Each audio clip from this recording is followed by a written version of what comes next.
Hey everyone, today we are back in the weekly pack. Feel free to pause, take a look around if you want. We're going to start out today with a clip from a later round and then hop in the main run in about a minute or two. So this is the typical team you will find in this weekly pack. It consists of 2, 3, 4, maybe even all 5 roll pets. So ostrich and hamster are the main key. I think if you're familiar with this game at all or played recently, you know the combo. It's been flooded in so many weeklies recently, and this turn is actually terrible. I've been rolling forever, but typically the turns are much better than this. You get, with this exact setup, you'll probably get 3 to 5 triggers, and look at that, 0 gold. The very last roll, 9 trophies, 3 hearts remaining. We get a sloth. What do you do in this position? Well, of course you have to sell level 3. Right? And I'm thinking, I'm not going to sell hamster in case we lose, because then we still at least get some scaling. So out goes the second or third strongest unit on the team. I guess probably the third strongest stat-wise. The Fossa has an ability, so that thing's doing a lot of work for us. And I put it in the front, because notice what it does with the Fossa here. And I always call it Fossa. Is it Fossa or Fossa? I know we've had this discussion before, but I actually don't remember. And looking at the phonetics, I mean, I didn't look at it recently, but what I remember from it is that it just made me more confused. So I don't know. It's another one of those I kind of go back and forth. But what is in this pack is the Ambrosia. Ambrosia. There we go. It might take me a couple tries, but I'll get it right. I promise. And the Ambrosia is perfect for this weekly because there's some devastating ailments and there's no real way to protect it other than that piece of equipment. So yeah, we lost the last round with the sloth. Let's stay focused on the sloth. These turns are very long because of the ostrich. So we're going to have some time to discuss some things during these runs. But yeah, just squeezing out any scaling I can. The sloth is now a 14-14 and throw chocolate on it just for good measure in the end. I figure we have 1 life left. If I find a bunch of chocolates, I'll just spam them, but I'm not going for a level 3 sloth here. I actually went a very long time in this game without seeing a sloth. I think when I first made the channel, I saw a sloth a couple times and like got some natural level 3 wins. I think one of them being in a weekly. It was one of my first videos on this channel. And then I'd see them here or there. Maybe I had a good run here or there, but for the last couple months, I haven't seen one. And as you can assume, I play this game an ungodly amount of hours. So I definitely do it in waves, you know, typically on Sunday, like that's my Sunday night, you know, that and watching football on the side. So like a lot of my weekly and runs, you know, I'll do in bunches, right? I'll do big couple hour, 3-hour sessions and hopefully get a couple videos out of that. I know some other creators are going to hear that and be like, what? It takes me 3 hours just to grind one 7-minute video. What are you talking about? Yeah, that's certainly the case too, but we try to be efficient with it. But of course, quality stands over everything, so if it's something I don't think is worth being a main run or something that's not worth showing, I'm not going to show it. But yeah, if it's something that's on the edge, it's going in the bonus clips with the music. So yeah, we'll jump into this run here. So a lot of times in these runs, I was kind of I was going orangutan a lot because you'll see in the bonus clips, I was trying to scale teams with just orangutan and bluebird. And occasionally I would throw something else in, like a sea cucumber, get the tasty ailment going towards the end to kind of like help the team get over the line. But I wanted to see if that consistent, just little bit of scaling, we're obviously getting much more HP than attack, double HP than attack with a level 2 orangutan, level 3 bluebird. But yeah, I was kind of having fun with it. It was kind of like, you either go meta with the run, get the ostrich going with some like hamster or money generation, and then or go the other route. But you cannot survive in this weekly if you don't have scaling. At least I'd say round 15 plus. If you're going for a quick win, perfect game, flawless game, that kind of stuff, you could probably get by with tempo the whole way. And one of the good units to use in the beginning is the nudie branch that you just saw me put in. Very funny name. I kind of laugh in my head. It's like the The middle schooler in me giggles every time. Ooh, nudie branch. But yeah, I love the sprite as well. I don't actually know what it is. Is it like a is it just like a crazy slug type thing? It looks like to me. Kind of looks like a banana slug but more colors. Shout out the banana slug. Don't lick them though. Don't lick them. And come on, Metabrusque, make a decision here. What are we doing? So another thing I was doing, typically I wouldn't push it hard on a team like this when I already have an orangutan, but I would spam all the food dogs I could. Typically, yeah, turn 5 to turn 9, I'm trying to just push for level 2 or 3 food dog, whatever I can get, and then basically just go from there, because that can get you a little ahead on the HP scaling in the higher tiers, and it can allow for a pretty smooth transition, a smooth pivot.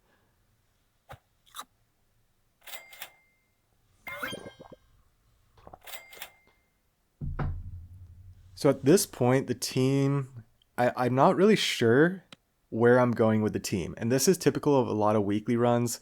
Now in the custom packs, I'm usually like going for a very specific team. So I'm not playing those kind of quite the same, but this is kind of the natural way I play the game here. I kind of just take what presents itself. Typically, I would not take those 2 Bigfoots in the shop, but part of my thought is I've gotten multiple games with the hamster, ostrich, all this. Maybe I take Bigfoot all the way and I can use those free rolls for something. Because the free rolls really get you so far ahead, especially once you approach turn 9. Having a couple free rolls every turn can really just help you get your final team set quicker, and then you can really pop off. Because the quicker you get your final team set, the quicker you can scale to the moon, the quicker you can impose your will upon the enemies and render them helpless. Muskox is just so good. You don't even need... I should have Muskox in the back with the beluga... Oh no, the beluga sturgeon pops in the back. Oh, that was a... I was like, how do I have a beluga sturgeon? I believe that was an enemy red-lipped batfish. Shout out the red-lipped batfish. Super fun. There might be something in the bonus clips with it. Basically, this weekly is the whole friend ahead weekly. So it's going to be very dominated by poison dart frog, snake, muskox that you see running. So pretty much every run I'm running one of those friend ahead. Kangaroo in the early rounds. I mean, honestly, any pack that there's kangaroo in the early rounds, if you put one summon unit in front of it, you're going to win. And then I see the Ammonite, and I'm fixated on these roll builds. We've been investing in the Bigfoot, so honestly, the Bigfoot and the Orangutan are the only things on this team I really care about. And I was thinking about just taking the nudie branch because I want to sell it. We get another Ammonite. So I figure, okay, you know what? This Ammonite can go. And decide to put it in the front because I want the Mimic to pop off and I want the biggest statted unit to become the Mimic. The mistake I make, as you'll see, is it transforms our Bigfoot. So we're not going to get those rolls. And here's the key with the Ammonite. The Ammonite gives experience. It'll give 1 experience for every 2 rolls. So if you do 4 rolls in a turn with an Ammonite, it will get that unit to level 2 Mimic. And then it will do 2 4 damage snipes after attack instead of just a single 4 damage snipe. That's the key. That's the first key to this run, is getting the rolls. And I figured the Bigfoot is kind of key with getting those rolls. So that's unfortunate that I was transforming the Bigfoot. I do recognize it later, but it's too late at that point and it doesn't matter. So it's only going to affect a couple turns here. It doesn't make the biggest difference. If I lost lives here and we lose the game, it would have been devastating. We have 4 hearts remaining. The team's in a really good spot. So I know a lot of people, myself included, are very frustrated that I'm transforming that Bigfoot right now. I'm missing out on so much value. I mean, what's the point of getting that Bigfoot level 3 if I'm just going to transform it? So yeah, I actually don't even recognize here. I don't think the Bigfoot transformation, like, I don't even recognize that I don't have my free rolls. So it's kind of funny. And it's because I have a dream. I have a dream that one day the roll meta will consist of no ostrich, no hamster. And that's basically the dream I formed here. We do use some of those some of those units along the way, but you're gonna see, I think the most powerful team this weekly is a mix of what I have here, and then maybe like instead of some of the the Bigfoot, right, that's not doing anything anymore, imagine a fossa there.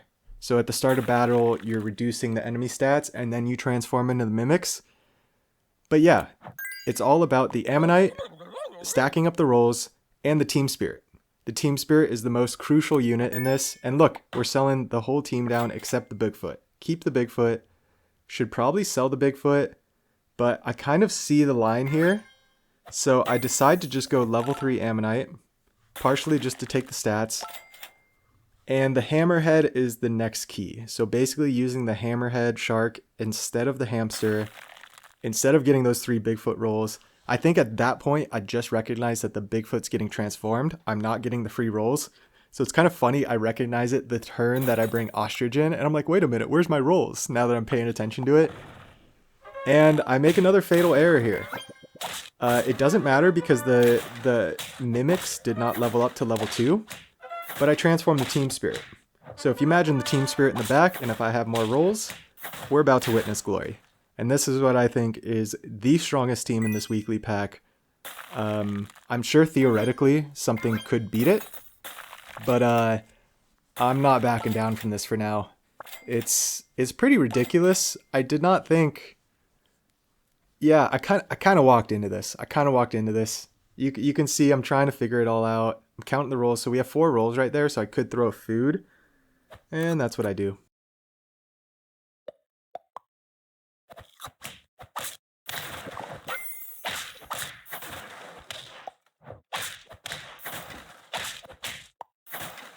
And ladies and gentlemen, it is a dire, dire situation. So I know you're thinking like, wait a minute, you're saying that this is going to pop off, but you're losing. The team doesn't seem that strong. Well, if you just saw the position change, I finally recognized the line. I recognized the meta. It's why am I transforming a team spirit when I'm leveling everything in battle and the team spirit's supposed to be giving stats? I think a big part of this is I'm not used to having level 3 Ammonite, like ever. I actually rarely even get level 3 pets. I just usually leave them level 2. It's good enough. And I think I was rolling for level ups there, so I get distracted. But yeah, level 3 Ammonite, I think it threw me for a wrench there. And here we go. They all level up to level 3, and now they're all halfway to 50-50. Turn 14 in a pack that you get scaling going late, so people are kind of just starting to aggressively scale, I would say. Maybe they just got their Ostrich level 2, Hamster level 2. And yeah, we had a scale with Ostrich too. I know I said with no Ostrich or Hamster, but I think my justification for the Ostrich being here is just to mitigate those mistakes I made along the way. If we had those 3 free extra rolls and some of those extra things, those extra resources we could use, I think we'd be in a much better place, and we probably wouldn't need this minimal scaling from the Ostrich. And really, I'm kind of just using the Ostrich as a vessel to get more rolls. I could easily just have a Hamster there. I believe we need 12 rolls in 1 turn, and that gets us a level 3 Mimic. So the goal is obviously just to get everything at least level 2. I should say at this point, just Team Spirit level 2 is all that really matters. And when that happens, we should be able to see glory. And this is why I love Team Spirit. This is why I don't want Team Spirit to get nerfed. The whole Leviathan Starfish Team Spirit. I thought Leviathan was the problem. I think we determined that Starfish was the problem after some discussions. I don't know. Let me know what you think. Unfortunately, it looks like we only had 10 or 11 rolls there, so we didn't get to level 3. So it's very scary, but the snipes are huge. And with teams that have, like, yeah, the specific team order they need, the second position, the friend ahead feints, friend ahead attacks to get the snipes. The fact that we can just let our first unit do its thing, and then just everything turns into an octopus, basically, is pretty cool. I love these kind of builds. Obviously, I love the Ammonite because I use it so much with the Praying Mantis. Shout out the Praying Mantis. If you didn't see my video yesterday, it's the first part of my 1,000 sub celebration. I'm not going to put anything in the title or the like thumbnail, I don't think, about like, you know, 1,000 sub celebration, all this stuff. Because it's, I don't know. I only like doing that stuff to a certain point. We'll talk about it in here. Speaking of which, thanks again. You know, it's awesome how quick the channel grows once it gets to a certain point. You can get more eyes on it. Yeah, it's a lot of fun. And look at those trades. If you didn't see those trades, go reverse it back. You know, the enemy unit's left with 1 health and then the Mimic Snipe knocks it out. It's literally just perfect. And again, imagine no Ostrich, imagine no Bigfoot, and that we have, I mean, you don't even need Hamster because the Hammerhead Shark will give you enough gold. So imagine a Fossa and just find the next best start of battle unit in the pack and put it in there. So imagine we have this setup, but just better. So hands down, I think best team, best kind of like synergy setup you can have, considering the Ammonite is not only passing stats in the form of XP, right? It's throwing like plus 12 in stats every time it, or wait, plus 6 in experience. So I don't know, if we have like 16 rolls, I guess it'd be like plus 8 in stats. And then the team spirit's leveling, you know, giving stats to everything. It's just ridiculous. You do not need crazy scalers when you're running Ammonite. So here we go. The transform, all level 3, almost to 50-50. We're at 49-50. And it's turn 18, so we need those stats. But you see, their backline's weak. We're just strong. It's just making a complete mockery of the rest of the game here. Let's freaking go. That run was so much fun. I was very, very pleasantly surprised by it. Let's hop straight into the bonus clips. So here you go is another typical roll team. I'm keeping the theme going here. The Nessie is what I think one of the most powerful units you can have in a roll team as well. If you're not using Ammonite, you basically rack up these rolls, and with a level 2 Nessie, you can get a 50-50 Nessie boat every time. So it's very powerful. Side note, I forgot to record the clip, but I went for a 5-of-a-kind Nessie without even realizing that only like your first Nessie boat gets the stats.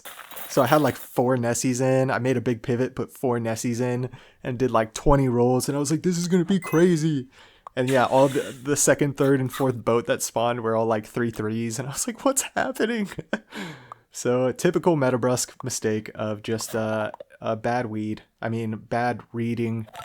Bad weed, yeah, basically. Something like that. And look at that, the Fossa Sunfish combo with 9 trophies. We're on the odd turn. Red Lip Batfish, second position. I mentioned it earlier. What a fun team this was, and what a resounding win. When you run things like the Fossa, you can, like I did with the Sloth in the beginning, or you just saw there with the Sunfish, there are very easy ways to gain the advantage by making these little pivots. Especially if you have one slot open on your team. Or just, yeah, sell off your scaler like I did at the very end. Put something else in that can really help you. So we're going to shift back to the Orangutan Bluebird real quick here. Because, yeah, it had some pretty fun runs. Level 3 Orangutan, level 3 Sea Cucumber on turn 13 is pretty good. So I figured, can a scaling like this, where I'm getting, you know, a little bit of attacks and decent HP, and then we got to get our tasty triggers. We got to get our tasties going. As long as we get our tasties, like that battle right there, we're good. We're good. We're getting our scaling. We're getting 6/6 scaling from the Sea Cucumber, plus 9 HP, plus 3 attack, Bluebird Orangutan. So yeah, the team feels good. The team's locked in at this point. There's no way I'm selling anything. The Bluebird, I put the Seaweed on in the beginning. Seaweed is something I see everybody use very effectively, and for whatever reason, I just kind of always just refuse to use it or avoid it. I don't know, certain things like that are so good. I feel like, this is too good. I need to be able to win without this. Terrible mentality for me to have, so I'm going to start just trying to use equipments better. It's something that John Bear reminded me of a couple times, of like, hey, you need more perks and equipment in your pack.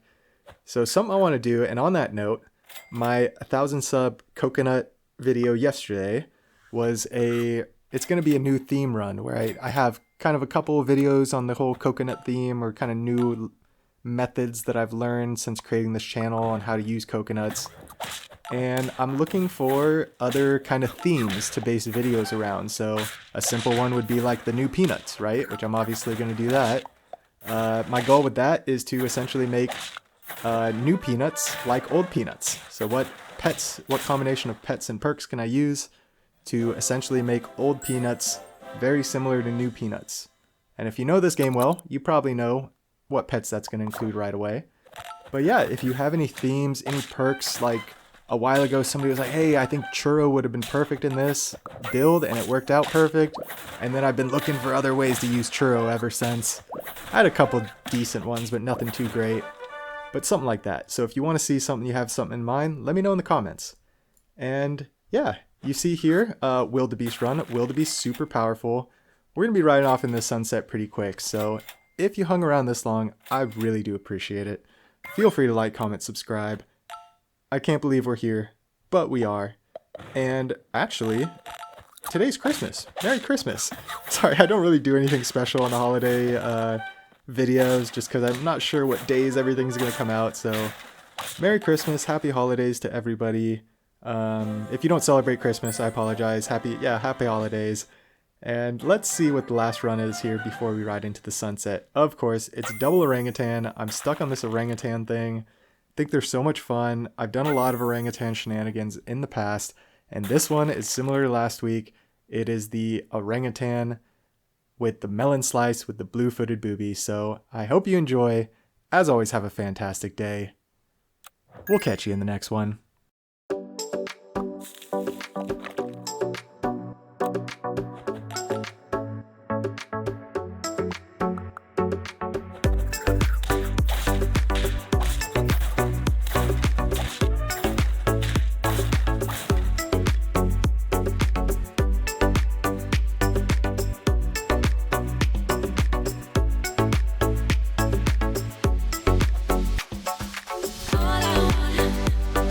All I want